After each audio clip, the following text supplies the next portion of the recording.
Hi friends, நான் இப்போ ஒரு ஃப்ரெண்ட்ஷிப்பை ஒரு கதை சொல்ல போகிறேன்.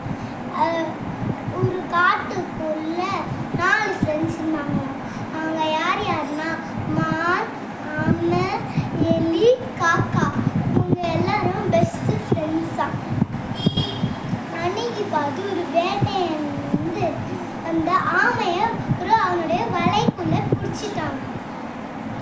அப்போ என்ன ஆகுமா, அவன் வீட்டுக்கு போகும்போது அங்கே அந்த எலி ஐடியா பண்ணிச்சான்.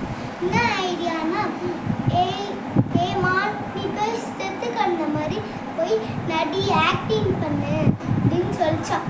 காக்கா, நீ போய் கொத்துற மாதிரி ஆக்டிங் பண்ணு அப்படின்னு சொல்லிச்சான். அதுக்குள்ள அவங்க 2 பேரும் போய் பண்ணாங்களாம். இந்த வேட்டையன் அதை பார்த்துட்டு இருந்தாங்க. அதுக்குள்ள அந்த எலி போய் அந்த வலையை கடிச்சிடுச்சான். அந்த ஆமை வெளில வந்துச்சான். அதுக்குள்ள அந்த மானம் ஓடி போயிடுச்சு.